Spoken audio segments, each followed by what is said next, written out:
I should be voting for the UK to remain inside the EU on the 23rd. The top line reason for that is because I can't think of a single challenge that we face today, when you're thinking from the climate challenge or the refugee crisis or the power of transnational corporations or international terrorism. I can't think of one issue where we're going to have a better chance of solving it if we're on our own rather than if we're working with our European colleagues. So that is the top line for me. It comes down into lots of other issues, workers' rights, the environment, peace, but essentially I think we are stronger and safer together. Well, I hate TTIP as much as the next person, but the truth is that it's our government that is one of the biggest cheerleaders for TTIP. And if we withdraw from the EU, we won't be left with some nice, cuddly, friendly trade policy. We will simply have a government that will be even more determined to put that investor-state dispute settlement mechanism, that mechanism that allows private corporations to sue democratically elected governments. They will just put that into a whole range of bilateral trade agreements. Our best hope of fighting TTIP is precisely by making common cause with the 250,000 people who marched against it on the streets of Berlin, the 3 million people who have signed a petition right across the EU, the French who are already blocking it. You know, right now TTIP is on its knees, and that is because of a united campaign right across the EU.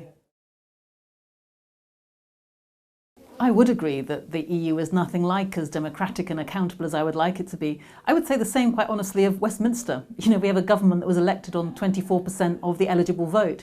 So we need to make Westminster more democratic, and we certainly need to make the EU more democratic.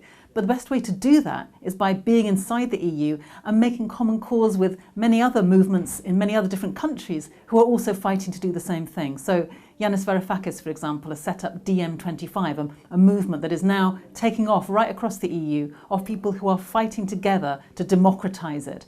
That is the best way to address the issue, not by taking our bat away and simply ignoring it.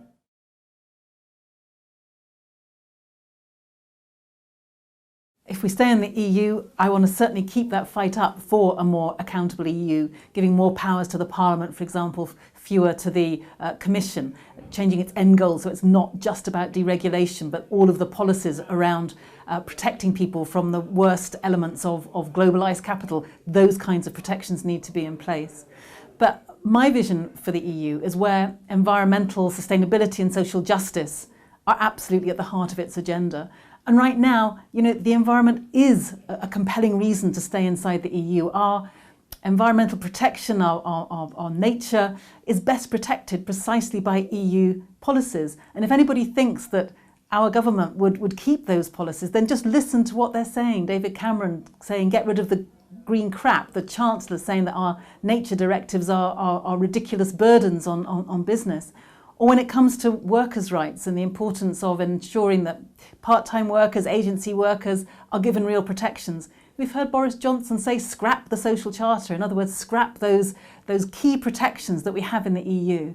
And so I think that for social reasons, for environmental reasons, for the reasons of helping to keep the peace on this continent for the last 70 years, all of those are good reasons to stay inside the EU, but to work with our colleagues right across the EU to make it more democratic and accountable.